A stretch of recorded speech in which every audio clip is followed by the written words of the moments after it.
Hinga ka naman, Casey. Sandali, umuuksod ako eh.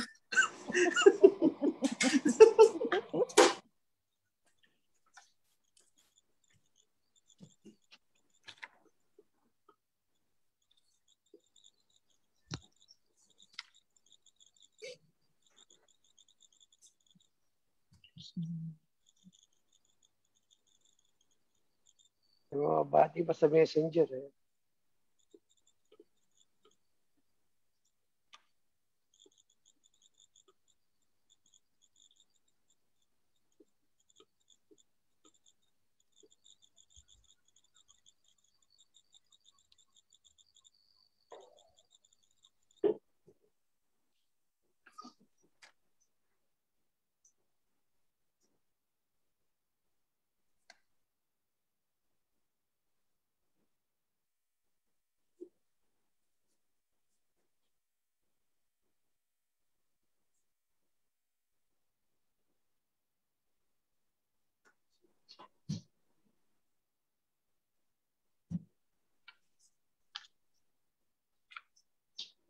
Good evening, partner. Good evening, Coach. So, pasensya na po kayo at medyo mahirap kapain. 1 minute na pala tayong naka-live, no? So, I didn't want to, to commit the same mistake last week, partner, that hindi ko na i-post yung Pasensya na po kayo, no? Hindi ko na ilagay yung cover page natin when I posted the video. So, ayusin natin yan. So, magandang gabi sa iyo, partner. Kamusta naman ang Kuala Lumpur? Ay, nako, partner. Medyo sad kasi bumalik kaming lockdown. Nationwide. Nako. Ano nangyari? Anong nangyari? Ano nangyari? Nangyari ay nagkaroon ng rising cases because of rin. Alam mo yung classic na medyo naging kampante. Tapos isama mo pa yung medyo sabik magkita-kita sa mga tao kasi maghahariraya na. Tapos, ayun na, dami so umabot na sa 4,000 a day. So parang alarming na siya. Nung umpisa, some sections lang ngayon, medyo nakakalungkot, especially dun sa mga negosyante kasi walang dine-in ulit. Well, the reason why I always ask weekly, no, partner, is for, of course, us in the Philippines, para matuto po tayo sa isa't isa at saka dun, of course, nasa Kuala Lumpur si Share, no, para makita natin yung epekto. Recently kasi yung balita rito, of course, yung famous na sa gubat sa syudad, no, kung saan maraming nag-swimming nung Mother's Day. And in fact, kaya nagkakaroon ng hesitation, no, hindi pa makapag-announce ang government kung magbabago yung quarantine restrictions sa Friday because they're actually contemplating on the result ng Mother's Day. No, kasi 2 weeks yan no? So, yung gestation period, so incubation period. So, yun yung para lang po sa kalaman ng lahat, no, na napakahalaga po na hindi muna tayo magtipon-tipon. Sisin po muna natin ang isa't isa, di ba? Kasi paulit-ulit po. We need to actually realize na napakasimple lang po ng formula. Hanggat hindi pa po marami nababakunahan, no? At hindi pa natin nare-reach yung numbers sa ating respective communities, no? Hindi pa po tayo safe na lumabas ng walang mask at mag-mass gathering, no? Hindi po totoo yung balita na pagka mag-anak mo walang COVID. O pagkakilala mo walang COVID, no? o kaya pagka-church mo walang COVID, no? Kailangan po ng RT-PCR para mapatunayan po yan. Bago tayo lumayo, partner, nababatiin natin yung mga nagko-congratulate sa atin sa ating 50th episode. Yes! Kaya ba mukha 50 episodes ka na ha? Oo nga, tsaka natuwa rin ako, yung pananamit mo ngayon parang parang mayor. Summer na summer yan, no? Mga araw-araw yan. Sunny day, napakainit po kanina, pero again, it's a milestone that we'd like to share with all of you, especially yung mga katulad ni Miss Peachy, no? Bago pa magsimula ang show, gumabati na sa messenger ng Happy 50th, no? Part po kayo ng tagumpay natin from day one. Nandiyan si Miss Peachy, of course. Si Victor Mempin, no? Na taga UK at sa lahat ng mga kababayan natin sa United Kingdom, no? At of course, Chef Jun de Guzman, sabi niya magandang gabi, online class na, wala munang mag-o-order. No? Binabawalan niya mag-order yung mga customer muna pagka-online class na. And for such an accomplished person like and businessman like Mr. Jun de Guzman, nakakataba po ng puso na nakikinig po kayo sa atin. At maging ehemplo sa iba, no, na kahit veterano na po tayo sa business, wala nang pumawala sa bawat linggo-linggo, marami po tayong mga bisita at marami kayong matututunan. No? At speaking of natutunan, ano po ba yung na-pick up natin last week? Partner? Yes, ang ating natutunan last week, ang top 3 takeaways, yung ating sentiments, yung kamusta na Pilipinas. So, ang first point is yung all we know na health is a priority, all aspects with mental health on the spotlight due to overwhelming changes that has brought overwhelming uncertainty, sadness, and fear. So, coping mechanisms became the go-to for everyone to deal with the nation's state of mind. Actually, ang ganda nung slide na pinakita, no, where I think it was, if I remember it right, 56% of Filipinos are feeling yung anxiety and stress and yung fear, no, and of course sadness, no. And I think we're in a deep emotional state right now as a country, and not only us but globally ganyan, no. And we need to be more mindful. Siguro yun lang bilang human beings mo na maging mindful tayo sa isa't isa at magkaroon tayo ng empathy and of course yung pag-cares about isa, no, yung pagmamahal sa isa't isa. Napakahalaga po no. It's not about yung comment na yun, it's not about business, but just observing what's happening all around us, no. As we try to navigate yung economy, yung health and safety, ang bottom line, tao-tao po tayo, no, and we need to be there for each other. Oo, malasakit. Right. Ayun. And then the second point was financial impact has encouraged creativity. Yes, yung yung mother of all inventions. Yung creativity is nati-trigger, and I think that's one thing great about the Filipinos, no. Yung kahit na any dire situation, napaka-determined natin, and I think resiliency is underrated pa nga yung statement na yan. We're more than resilient, no. We're actually determined to recover. We're actually finding ways, resourceful, and in a lot of ways, no, even yung mga bagyo dati, di ba, yung mga super typhoons and calamities, napaka-consistent ng Pinoy, no, and nakakahanap tayo ng mga something positive kahit anong dilim ng mga sitwasyon. Yes. And then the last point is partner with a purpose to recognize the resto industry is a public service and that should provide value for many. Yes. Paborito mo na yan, no? Wala nang nabanggit, no? Value for many. Value for many, hindi lang value for money. Napakaganda po na mensahe para sa komunidad ng ating ginagawa, no? And sa lahat ng mga naging bisita natin for the past how many episodes, nung nire-review ko nga, nag-post ako nagpasalamat ako. Ang dami na pala, napapangiti ako pag nakita ko paano tayo nagsimula. Sino yung mga una nating bisita, no? Nagsimula, tayo lang. No? Based on episode, ako lang, no? Technical difficulty. And then eventually, no, yung mga highlight natin, of course, naging guest natin si Mayor Rex. Diba? Naging guest natin si Vic Gregorio. Yes. Abanapa, no? Zark, diba? Si Zark's Burger. Of course, yeah. Si Sunny Ong, baka magtampo pag di ko binanggit na kasama din sa mga pabibigyan. But lahat naman, no? Lahat maraming na-contribute. Kaya ang tawag po natin sa ating Coach and Share is a community library. Diba? Yan po. No? And the next episode, something to look forward to. Lahat po ng mga partners namin magtitipon-tipon kami dito upang ipaliwanag, no, yung balikan natin, ano ba yung origin story na itong Coach and Share at ng restaurant. Excited na ako para sa ating reunion. No, speaking of which, no, medyo may mga paalala lang tayo rito. Number 1, no. At ito ay clue sa mga bisita natin ngayong gabi kasi let your taste buds travel, no. Siyempre, mga kaibigan natin sa Buffalo Wings and Things. Habang di pa po tayo nakapaglakbay, no, pwede po tayong pumunta sa Japan, sa Korea, Mexico, USA, no. At sa Tennessee nga yan, sa Nashville at sa Italy sa pamamagitan ng nabanggit natin ng isang episode natin yan, no, how Filipinos now travel through experiences ng pagkain, di ba? So, yan yung tema, no? Pinapaplug lang na ating mga kaibigan mula sa Buffalo Wings and Things. Isa pa pong mahalagang paalala, yan po, nakita po natin, no? Naka-second dose na po ako nung Sinovac, nung May 6. At okay naman po, wala naman side effect. Bukod sa medyo parang umikli yung buhok ko, no? Binibiro ko nga si Chess, sabi ko. Anong raw naging side effect sa kanya, sabi ng mami niya. Si Mami si nanonood, no? Sa parang mga anak niya itong bisita natin. Sabi ko, bumalik. Mula nung ininext na ng Sinovac. So anyways, ang mensahe po ay magpabakuna po tayo. Again, no, kailangan maunahan po ng pagpabakuna natin ang pagdami ng pagkalat ng virus para po hindi na po mag-mutate ng maraming variants. Yan. So balik tayo sa ating episode ngayong gabi at without further ado, can you introduce our distinguished Yes. Yes, our guest for our 50th episode, The Grounded But Flying High. How airline industry frontliners achieve greater heights as food negosyantes. How fit lang talaga sa ating 50th episode. Mr. Neil Tia, founder of Potato OMG, and Ms. Casey Coronado Trencio, owner and baker of Casey Licious Cakes and Pastries. Iyan. Hello!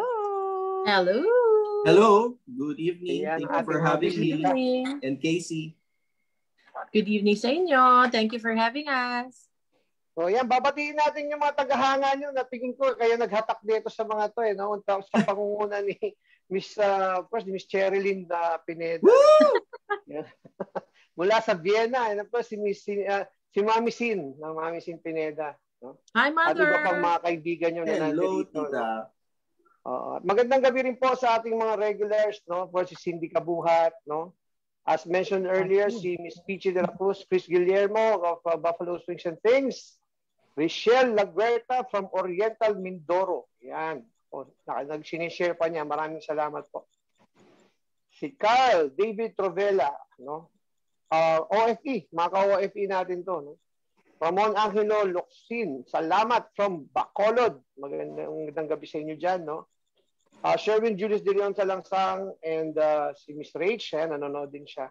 At napakarami pa pong iba.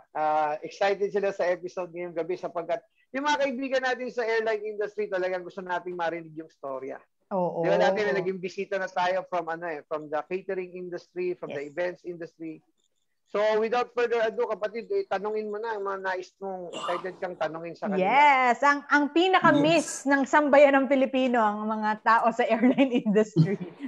So, ang first question is, eto na, nag-umpisahan kanina, origin story. So tell us about your life before as part of the airline industry and para magkaroon ng konting structure, top 3 best and top 3 most challenging aspects of your job. Casey? Your former job. Former job. Okay, hello, good evening. My name is Casey and I own Casey Licious Cakes and Pastries. We're based here in Naga City, Bicol, Camarines Sur. I used to fly with the Philippine Airlines. Yun yung first namin ni Neil. Magkasama kami ni Neil.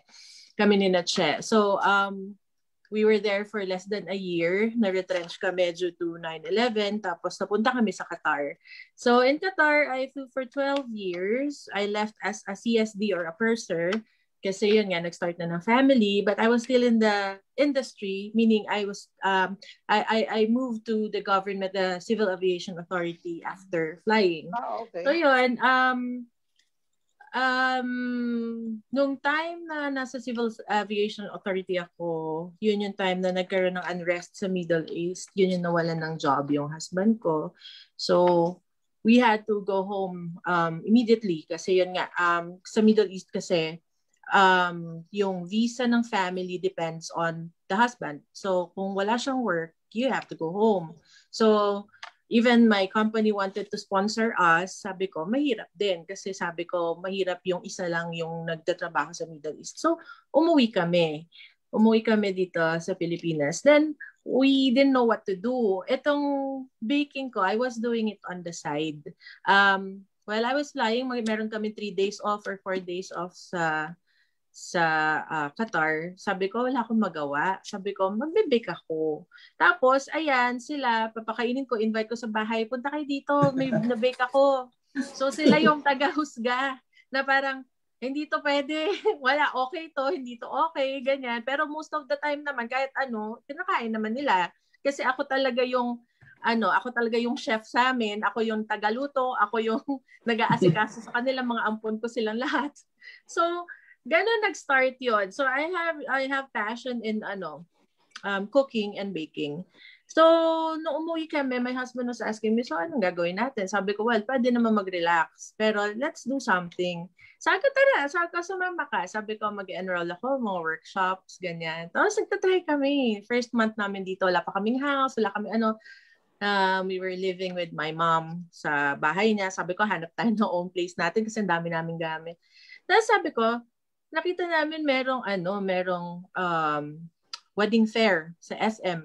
Sabi ko, I will inquire. Sabi ng husband ko, kaya na ba natin? Hindi kakauwi lang. Sabi niya, sabi ko, di ba nag-accept naman ako ng wedding sa Qatar? On my days off, gumagawa ako ng cake. Kasi sabi ko, kasi masaya ako, ginagawa ko siya. Sabi ko, ito, seryosohin na natin. So yun, nag-start yung cake business namin from there, na gano'n, na nag-wedding fair kami, naka-close kami na 7 weddings, doon lang sa fair, without a shop ha. Tapos hindi nila kami kilala kasi hindi kami from here. I don't speak their dialect. Hindi ako lumaki ng Naga. So, they don't know us. It's just that, andun kami sa SM, ang daming pumupunta, mga nag-i-inquire kasi maraming suppliers. No? So, doon kami nag-start. Doon kami nakilala. Hanggang sa yun, nagsusupply na kami ng mga coffee shops. Tapos na nun, eto na kami si Casey Licious. Yeah. So, your question, ang haba na introduction, sorry. So, the question is, part of the top 3 na best sa airline. Yung top 3 ko, of course, I enjoyed the travel. Yung free travel, at saka yung perks of living in a 5-star hotel for free. Tapos kasama mong family mo. Ayun, tsaka yung experience na mahilig kami sa food ng husband ko eh. So yung may experience, may cuisines ng iba't iba. So familiar ka na. So parang alam mo na, ganito pala talaga yung lasa ng totoo, yung authentic. So, ganon. Yun, na-enjoy namin yun. Kasi yun, pag uwi namin sa Pilipinas, parang, hindi ito yun eh. Parang, na-try na namin yung totoong Italian cuisine, yung totoong Arabic, ganon. So, yun yung na-enjoy namin. Tapos, what's the top 3 na challenging aspects dun sa flying job? First is yung we're away from the family. We don't get a chance to celebrate a lot of Christmases, birthdays, ayun. Minsan gusto mo mag-celebrate, hindi pwede kasi you're on duty. Yun yung pinakamahirap for me. Siguro ako yun kasi medyo emotional yung malayo ka sa pamilya. Tapos yung second, of course, yung safety. Kasi yun nga, there were a couple of times na I have experienced flight. May nag-away, may nagsuntukan, nag-emergency landing kasi may heavy turbulence, gano'n, na nakita mo talagang lumipad lahat ng mga trays, gano'n. So, yun, yung second. Tapos yung third, of course, yung normal, na meron kang mga passengers na medyo masakit sa ulo.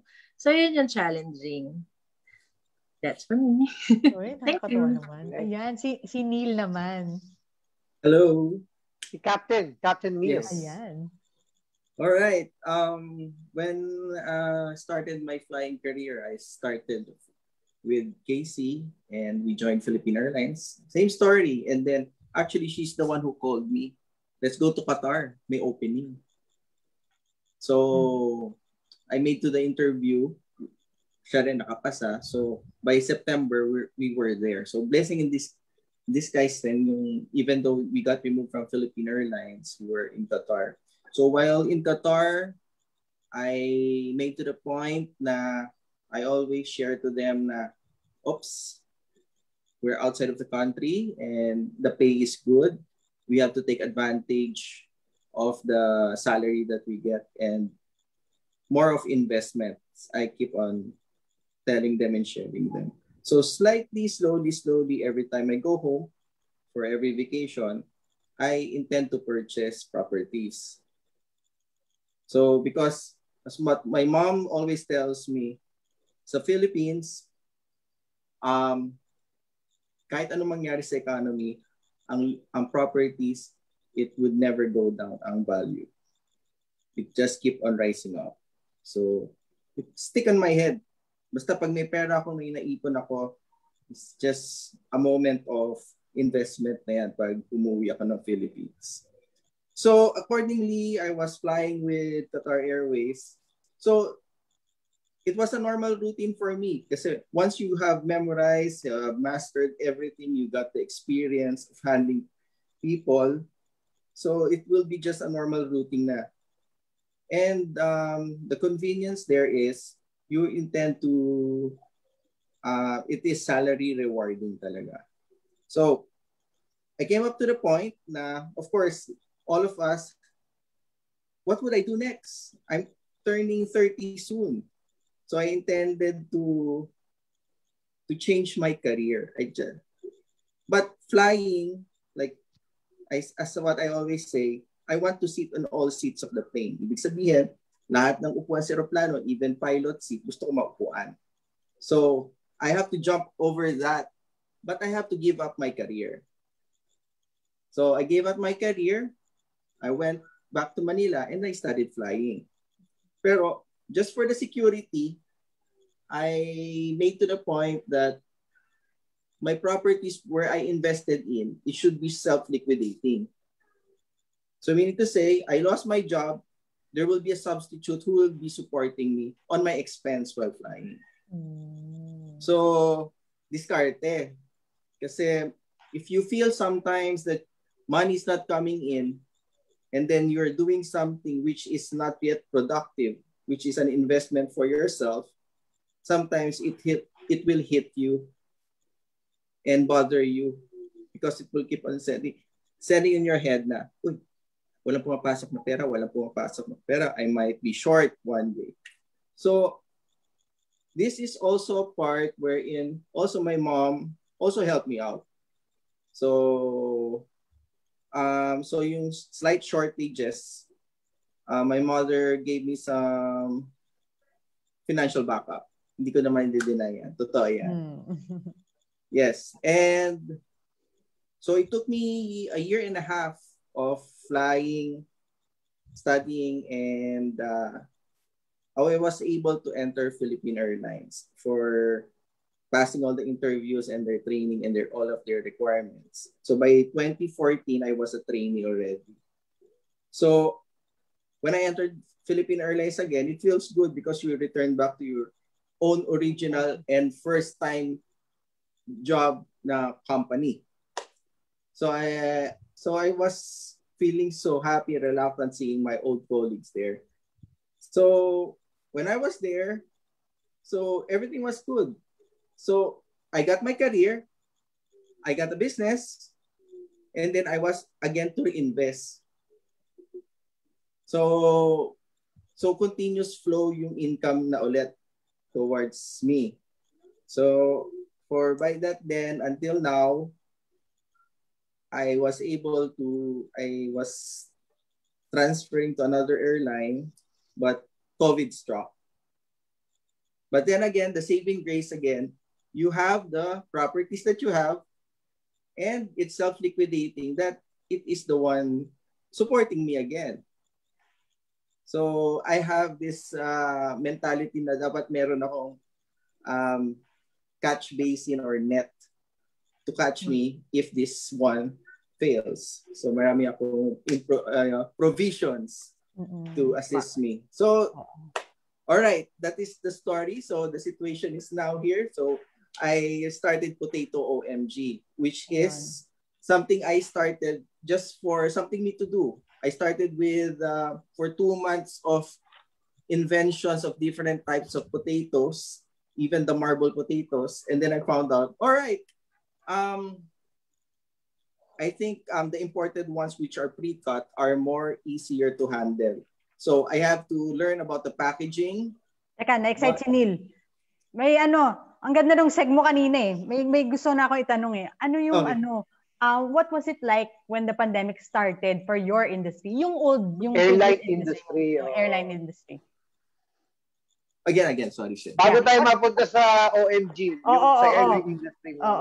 Parang bitin yung kwento eh. Oo, nabitin ako eh. Oo, di ba? Kasi nagkukwento kanina eh. Piloto ka na eh. Ang ganda na ng kwento. Piloto ka na sa Philippine Airlines, di ba? So from the flight steward to becoming which is very inspiring, di ba? Kasi sabi nga niya, ang ganda ng kwento niya. Sa lahat ng upuan sa aeroplano, upuan ko. Ang ganda ng very simple but very meaningful. So natupad niya. Imagine mo, and with, sabi nga, napakaganda ng attitude of gratitude, no? Na mayroong bridge loan and very modest to admit na may tumulong, no? Napakahalaga po nun. Meron tayong support group, in this case, sa kanyang mom, no?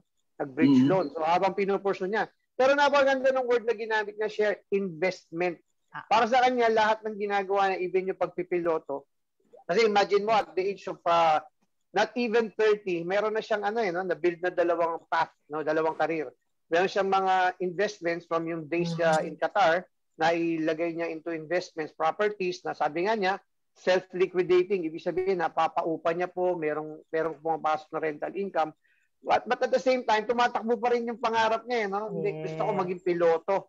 No, mag-i-invest ako, no? And almost 2 years, tama ba, Neil?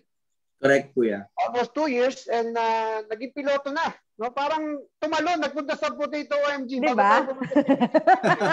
Bago tayo dun.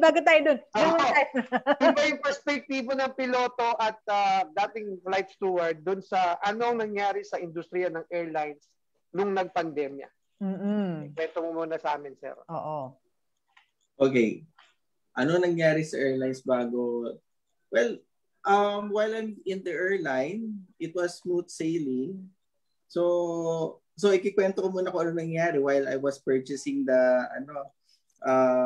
my properties. Actually, all the money that comes into me, ang nagiging baon ko lang every month was 5,000 pesos. So everything what I earn goes to all the different investment, yung mga nag-ano sa akin, like insurance, stocks ng hospitals. Marami akong pinurchase. But thinking that, titiisin ko to for 1 year and a half, matatapos ko siya as computed by myself kung hanggang kailan ko siya kayang bayaran, na magtitiis muna ako ngayon without any lifestyle. So I was living for a 5,000 pesos a month. A budget. Budget. So after that 1 year and a half, I was able to achieve those. So compliments na siya sa akin. So currently, all of those properties, like the one I purchased, for example, in Tagaytay, from the amount of 1,800,000, ang total worth na niya ngayon 20 million. So yung purchase ko sa leasing ko sa business building, it was accumulative na yung rent niya. Tama. Over the Correct. years. Tama. Yes. So I was able to secure big company, which is SM then, which is Alphamart. When they were starting, I was able to disclose a contract of 10 years. So less headache, less work. You just pay the yearly income of a yearly taxation. A million tax declaration. Real estate tax. Rest, and the rest you don't have to do or anything spectacular. It will be just self-liquidating for the leasing business on my other segue na business. So, and at the same time, piloto ka pa din, di ba? Tama? Yes. Piloto ka pa. So. Yes. So, ngayon, what I do, buti na lang even though I was able to purchase all of those, ang mindset ko lang is mag-ipon. Because may tanong ako, nung nagkaroon na ng, 'di ba, lahat ginaground na ng plane, ganyan. Yeah. Could you tell us about what happened then? Yung ano na yung point in time na as a pilot? Okay. Yes. What happened? What happened after nag-pandemic? Nung nag-COVID. Nag-COVID. Okay. What happened is I just transferred with Cebu Pacific. So I just a newly transitioned employee. So when I transferred there, they announced like around March 18, okay, there will be no flights muna because I was junior, so we were stuck with no flights. We were just hanging for the meantime. Hindi pa declared furlough, kuya. It was declared na eventually around August because they were just testing the market if COVID is just a temporary situation.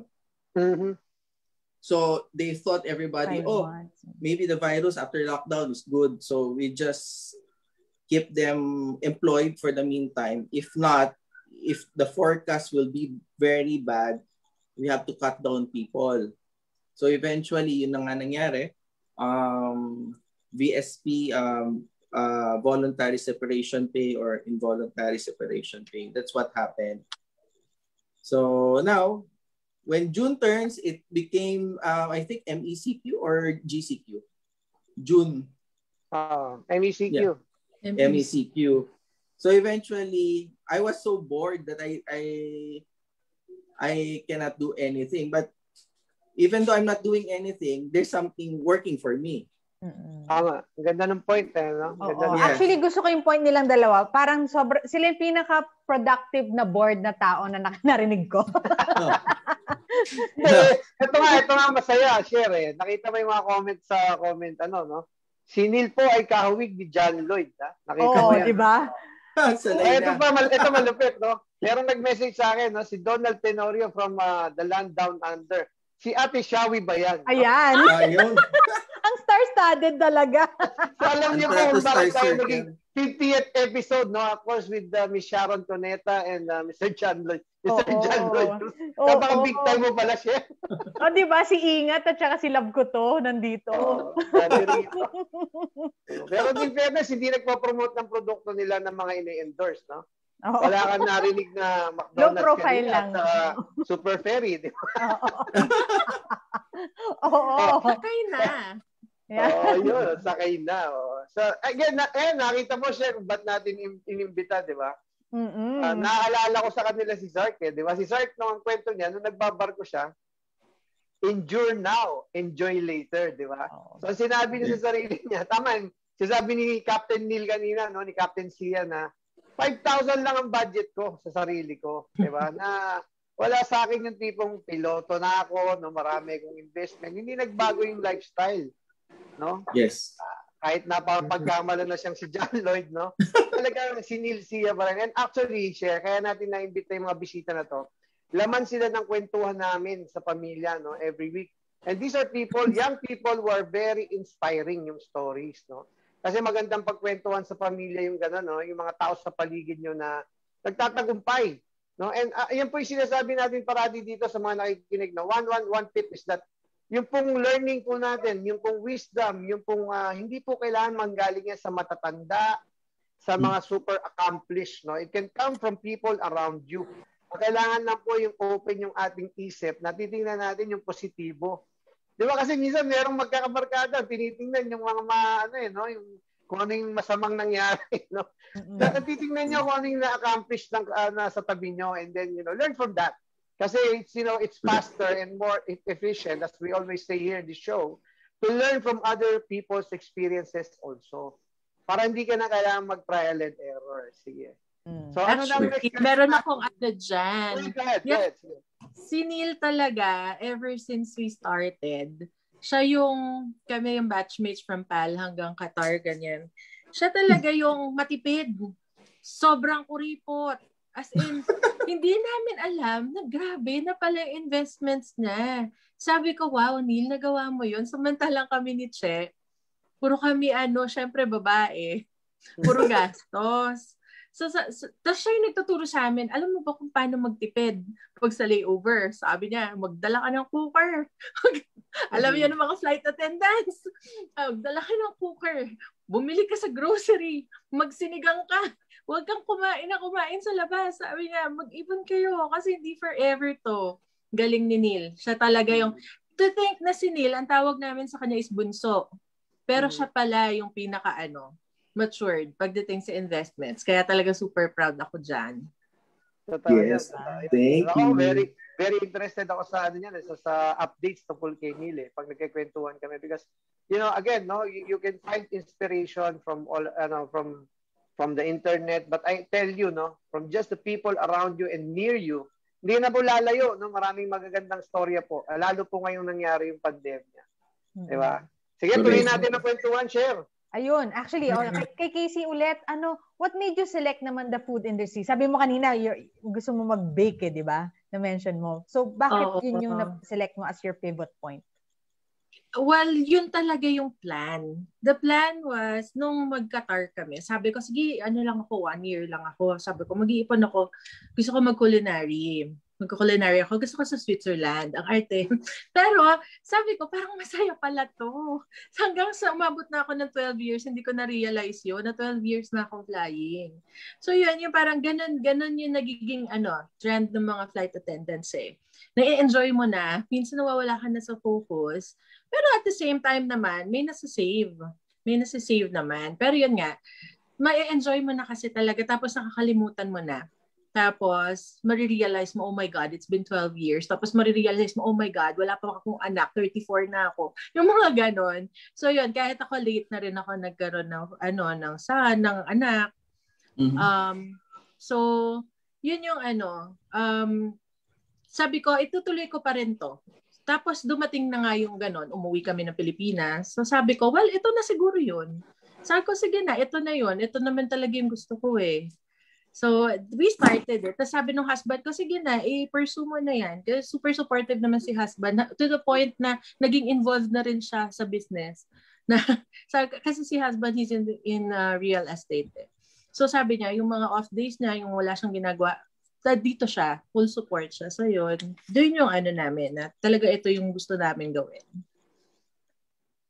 Tsaka gusto ko talaga yung kwento mo kanina na parang wala pang kahit ano pero na kayo. Leap of faith dun sa di ba? Nag-book na kayo ng weddings. And wedding hindi joke ang weddings, ha? Hindi joke, and our first cake was like a 6-tier cake na worth 35,000. Imagine probinsya to. Tapos hindi naman kami kilala. Nag-start lang kami dito. Ayan, yung cake na yan, yun nasa sorry, yung nasa screen kanina. Upper left, ayan siya. Ayan yung first cake. Yeah. So, sabi namin, ang bait din ng mga Bicolanos kasi na-welcome talaga kami dito ng, parang nagtiwala sila agad. They don't even know us. Syempre, iba pag sa probinsya parang alamin mo sino family nito, anong background nila, parang talaga ba nagkikake yan, ganon. Pero yung warm yung welcome sa amin dito. So, talagang siguro ito talaga yung para sa amin. Yeah, and if I may comment lang, I'm really amazed with the attention to detail, attention to quality, kasi fan ako ng ganyan, yung quality, commitment to excellence.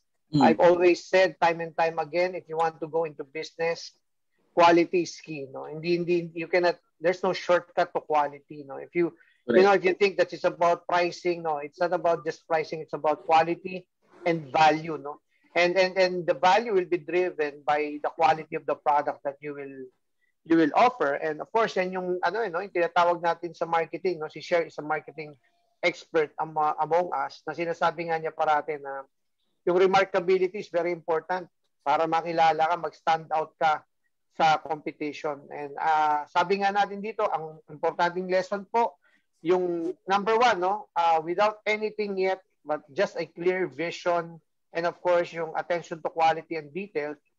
Imagine, they just went into the fair and offered their services, and they delivered. And from that, word of mouth, and now with social media, siguro, yung reputation nila from the time they started, I could just imagine. And tama siya, ako, I've experienced that sa franchising. When you go to provinces, it's not easy to earn the people's trust.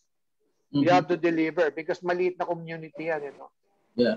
So you're dealing with just and now they're one of the, sa mga logo na yan yung mga big names sa Naga. Ayan po yung mga products nila. Congratulations, galing. Oo, na-build na ang kanilang tribe. Yes. At saka yun, nakakatawa ng cake ko.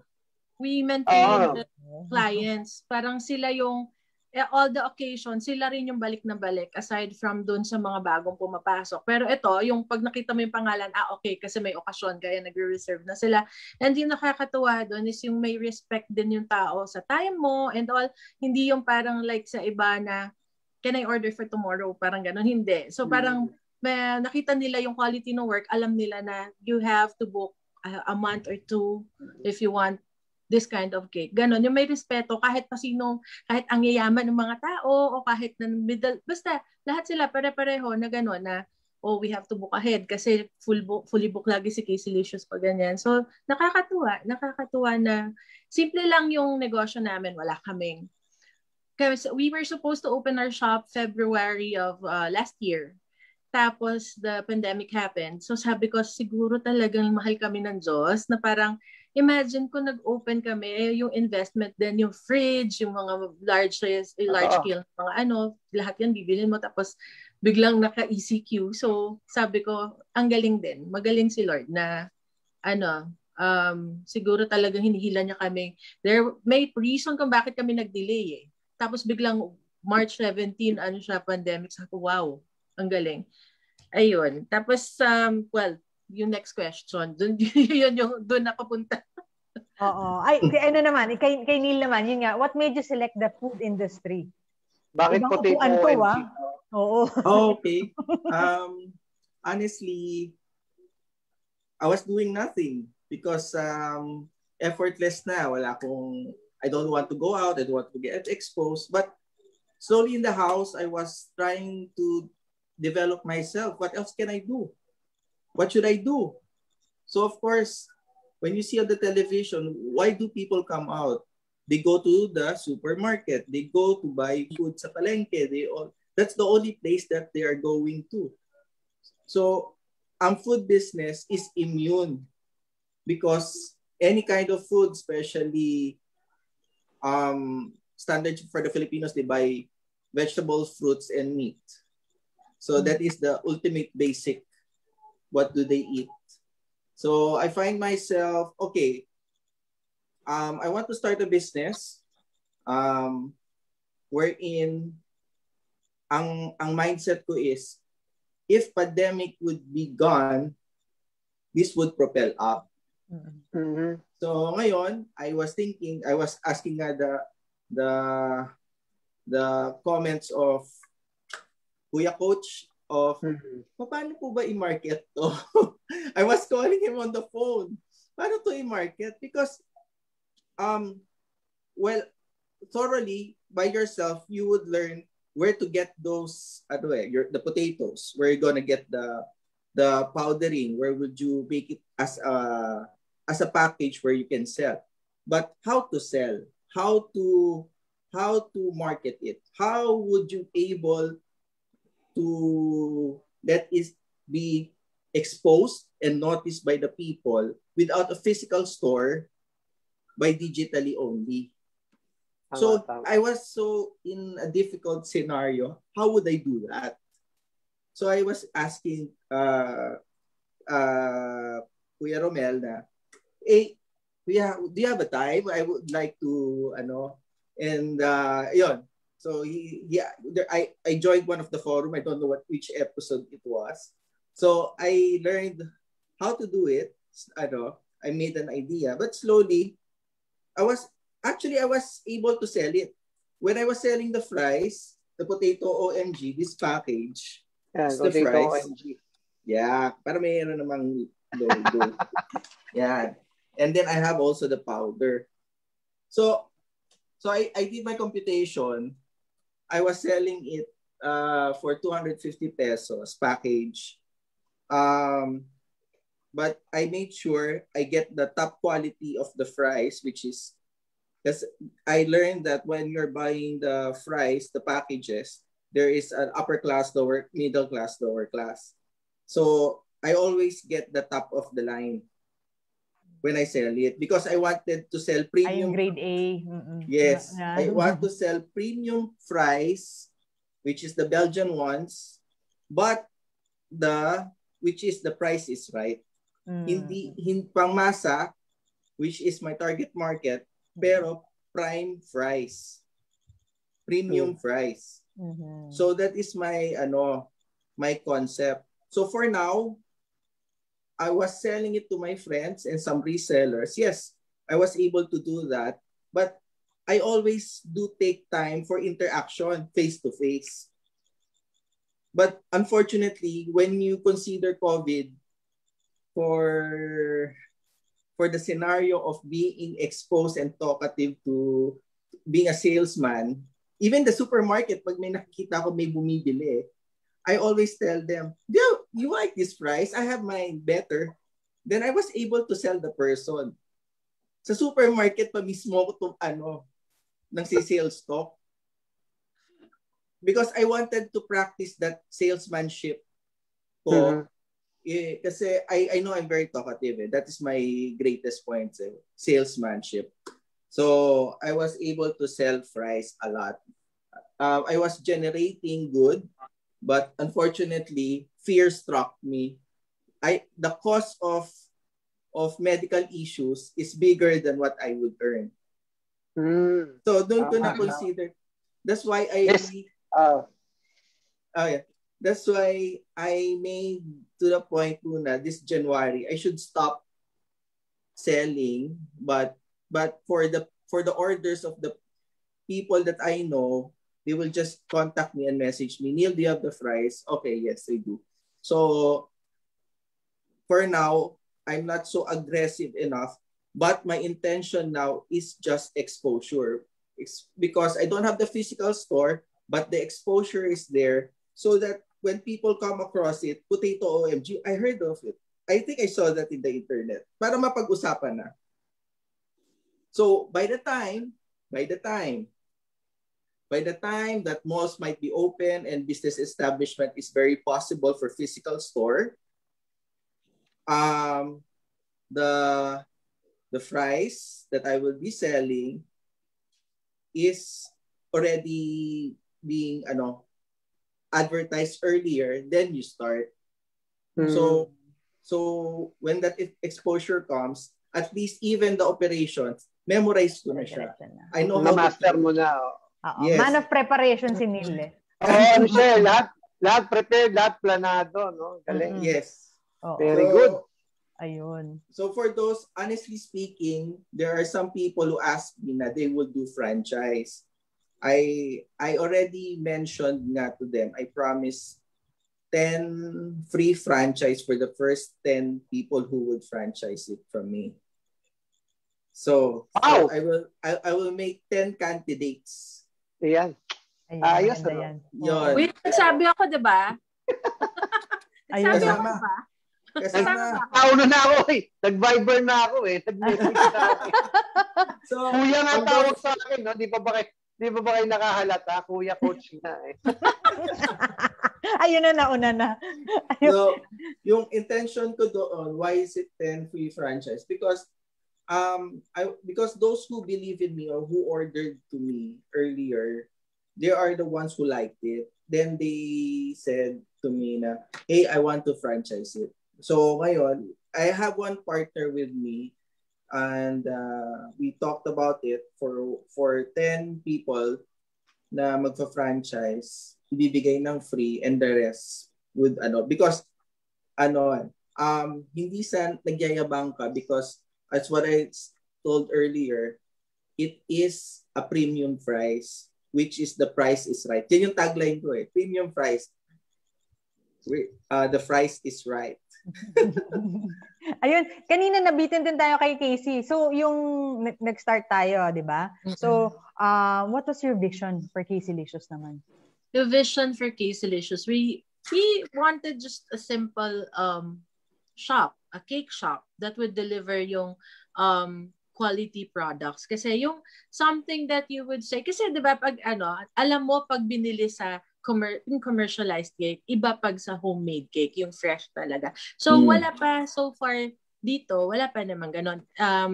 May mga cake, may mga coffee shops, but of course you know na yung mga commercialized na, yung iba nga frozen pa yung mga cakes nila, then they put it in their So yun yung vision namin, gusto namin yung merong fresh cakes and at the same time yung 'di ba yung customized cake gusto mo kailangan ahead of time mo i-book. So ang vision namin sana is meron ditong hilera ng cakes na walang design. Sabihin niya, no mommy, I forgot to book, I need a Mickey Mouse. Meron na kaming ready toppers na edible. Okay, you choose and we'll arrange it for you. Ready to go. Ganun yung vision. Tapos, gusto sana namin muna Bicol region kasi there are requests from Legazpi, Iriga, other parts of the Bicol region, which ang ginawa namin, since may demand, nag-start kami ng cake caravan. We started this, we've done this a couple of times, so siguro 5 or 6 times, but almost every month. So we gather all the requests and on a certain date, hindi rin kami yung nagbabiyahe. Meron kaming delivery partner, it's Bicol Pasabay. So sila yung magde-deliver per city. Kasi kami very particular, very kami, paranoid kami dito sa pandemic na to. So ever since March, mabibilang lang sa kami ilang beses kami lumabas. So lahat ng supplies namin, we call for delivery. lahat galing Manila, tapos pipick upin lang dito sa pick up point dito. So wala kaming yung physically na pupunta para mamili, walang ganun. So nung pandemic nung nag-lockdown, so lagi kami may stocks. Like may stocks kami good for 6 months, boxes, ingredients and everything.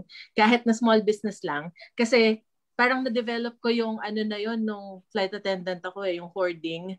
So, kailangan pag may demand, kailangan meron ako. Hindi yung lalabas pa ako. So, yung skill ko na yun na-develop ko, nagagamit pala siya. So, nag-hoard ako lahat for packaging and all. So, nung nag-pandemic, so lockdown, sarado lahat ngayon ng mga establishments, sarado lahat ng tindahan ng baking supplies. So, sino ang nag-supply ng cakes nung ECQ? Kami lang po. Yes.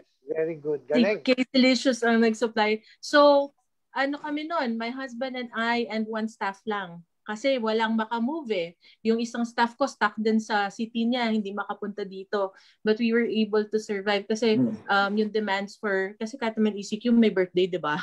Yun nga. Tapos nun, ang pwede lang na mag-deliver is yung mga may food pass, which is delivery partners like yung mga Grab ba dyan sa Manila. Yes, dito meron lang nag-iisa noon. That time, isa lang siya na nag-start. So kami, naging aggressive kami kasi namin, sabi ko sa husband ko, well, tayo lang yung may stocks, tayo yung merong capability to supply. Sabi ko, gawa natin ng paraan to na hindi tayo lalabas, safe tayo.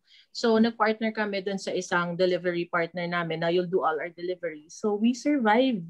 Actually, yung pandemic, parang nag-triple or times 4 pa yung sales namin. Galing. Yun lang, you have to be aggressive and you have to think ahead.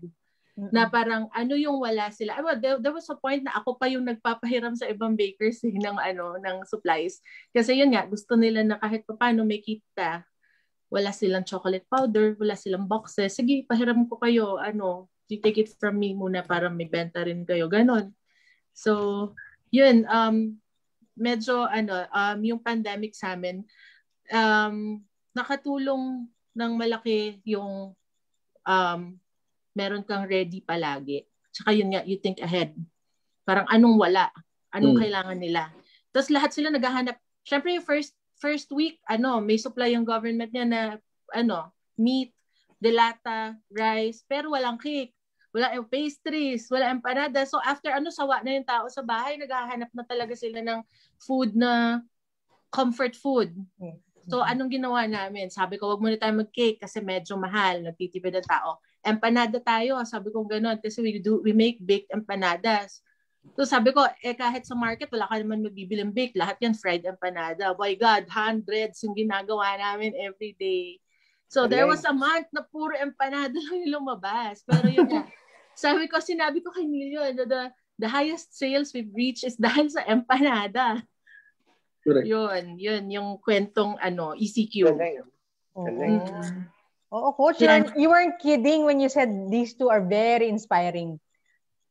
At tayo lang ang nakakahanap ng mga ganyang katitindig. I know, di ba? Hindi tayo. Nakita mo naman, na 50th episode talagang nakaka-inspire. No? And what I like about it, ito po, paalala ko, lalo ngayon, kasi kanina lang, nabibilaukan ako habang nakikinig sa TV Patrol, habang kumakain, sapagkat yung mga level ng kaisipan po natin, again, I don't want to be condescending, pero yung maisip mong mag-swimming sa resort, sa gitna ng pandemya versus itong mga taong to, nakita nyo na ang ganda ng minention kanina. So how can you make people happy and how you can also make your business work without breaking the protocols? Ang ganda ng punto na yun kasi hindi siya naghanap ng excuse, Hindi mo ni-risk yung health para lang makuha mo yung business goals mo. No, and yung common theme nilang dalawa, they are thinking business people, nag-iisip. At nag-iisip po hindi lang para sa sarili nila, kundi nag-iisip para sa komunidad. No, nagpapahiram ng supply sa kanilang mga kasama sa community. Ika nga, hindi na competition na highlight natin yan nung simula ng pandemya, collaboration and co-opetition, It's how you keep not only yourself but your community alive, alive in not just literally but also in terms of yung joy, yung comfort, yung service. Napakaganda po, sinulat ko sa notebook ko yan. Ayan. Ito, Yeah. actually, speaking of inspiration, manghingi ako ng advice. Any advice? I'm sure marami tayong mga fellow airline industry members out there. As well as fellow resto negosyantes just starting out. Any advice you can give? Let's start with Neil and then Casey. Okay. Any advice? First of all, you have to make your own storyline. So, yung storya ng buhay mo. So, sisimulan mo kung ano ngayong araw ka nagsimula mag-isip. Sample, when I was 20s, like that, I was teenager pala. So, yung storyline ko, in every time I say, if I reach 30, I have this, I achieve this. When I reach 40, I achieve this. By the reach 50. So, at the end of the day, I would say that would be when you turn old, you are comfortable in life. Yan. And you are a good provider. All right. So that is the basic thing that I always say if somebody asks me. But still, when you dream, discuss with people close to you about your dream. Then when you already discuss it with the people close to you, find your market where you could exercise these dreams of business that you want to achieve. And while you're starting, there's no magic. There is no special recipe that within the year, success agad. Hindi totoo yun. Even it's like career or business, same lang yun. It takes years to develop, to master. So you have to be patient on it. So on those guidelines, okay, pag may pangarap ka, just keep on going. Okay, so if there's trials, those are challenges where you could adjust and learn, but don't fall. So just keep on moving, start to learn. Don't be afraid to ask questions if you don't know about these things. Okay? If you are unknown on such things, ask question. Huwag ka mahihiya. Kahit kanino ka magtanong. Yan. So, on this time of development, like I was starting sample for real estate, I keep on asking, paano ang procedure nito? Paano ang procedure to? Paano maiwasan para ka hindi ka ma-scam kung totoo yung titulo na binibili mo? Yan. So, you will be learning on those purposes in life na that you have to be patient. So in generating like for your self-success story,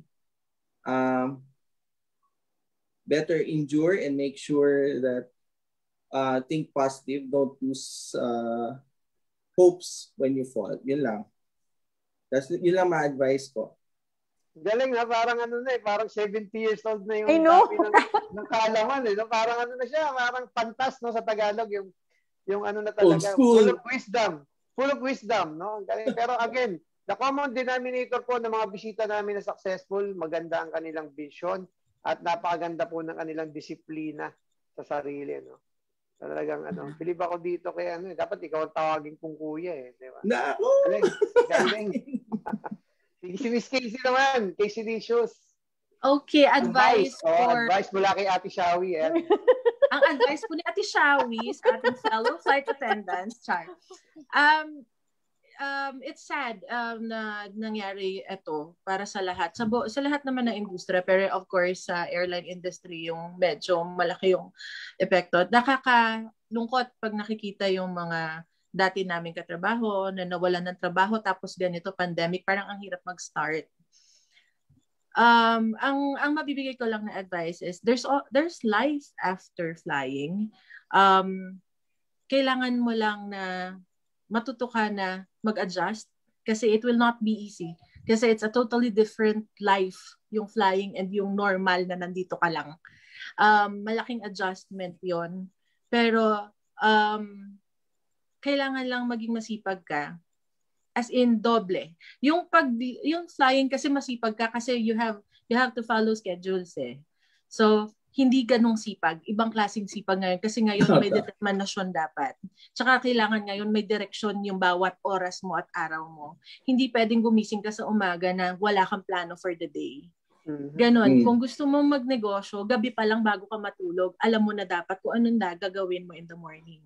Yun yung lagi kong sinasabi na hindi ka pwedeng gumising sa umagang wala kang plano. Kasi, yun nga, dun yun nagsta-stop yung growth. Kahit na wala kang, like, let's say, it's a day off. Kahit day off yan, of course, mag-enjoy ka naman, leisure time, pero you have to set yung sa ulo mo na bukas trabaho na ulit. So, anong gagawin ko na bukas? Ganon. Hindi ka pwede mag-stop.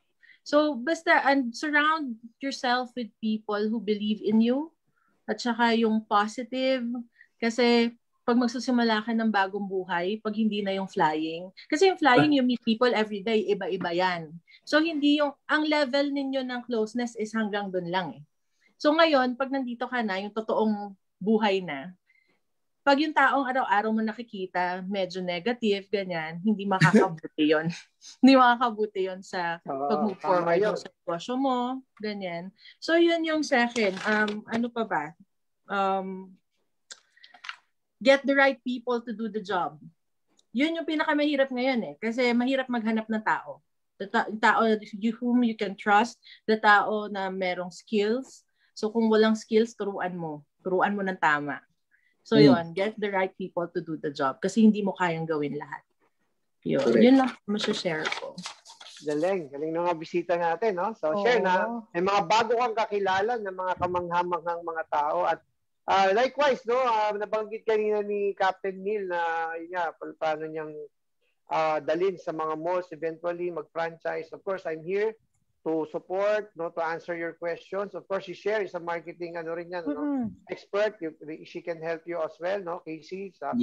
All you're doing very well, pero just bear in mind na nandito lang kami ni Share para kung meron kang mga again, gusto mo mag-guest uli dito or kung gusto mo magtanong, no? Yun naman ang importante dito. We're building a community of people who are willing to help each other and to help one another. Di ba? So maganda, nag-meet tayo ngayong gabi dito. No? First time namin actually ni Casey nag-meet ngayong gabi. Yes. Nag-usap na tayo sa phone, kuya. Sa phone, no? Tama. Nag-meet. Tama. Tapos nung nag-open ako sa Naga, dapat makikita yata tayo. So yan, mga pagkakataon na yun. Ngayon po dito sa Coach and Share nangyari na. And again, no, the essence of the 50 episodes, lahat po yan, naka-upload po yan sa YouTube. Nasa Facebook po yan, no? It's a community library for resto negosyantes and food negosyantes and online business owners.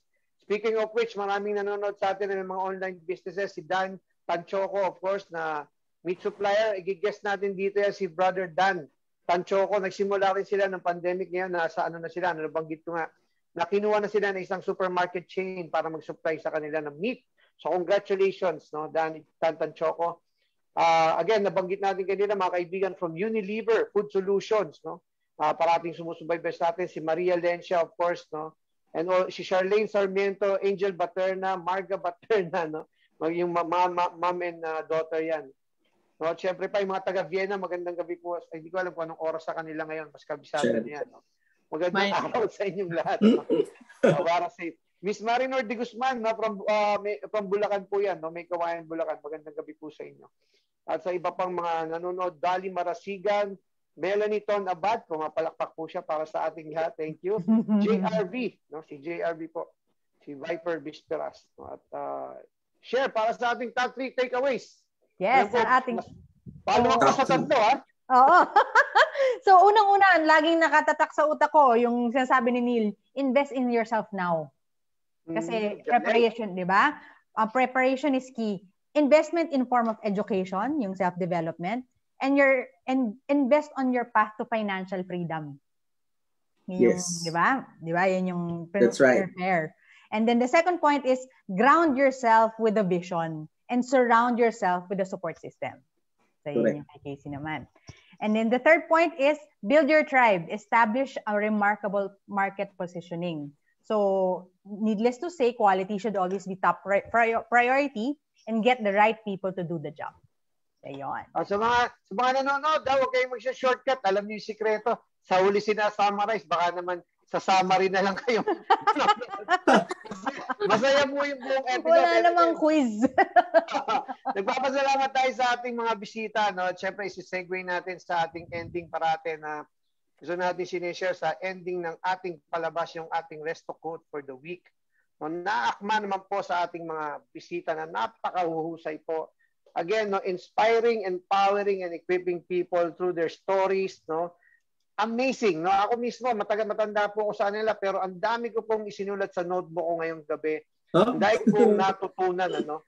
Not only about business, but also about pursuing your dreams and, you know, yung pagiging prepared, no? At pagiging precise, no? Si Miss Casey talagang precise yung kanyang ano. Totoo yun.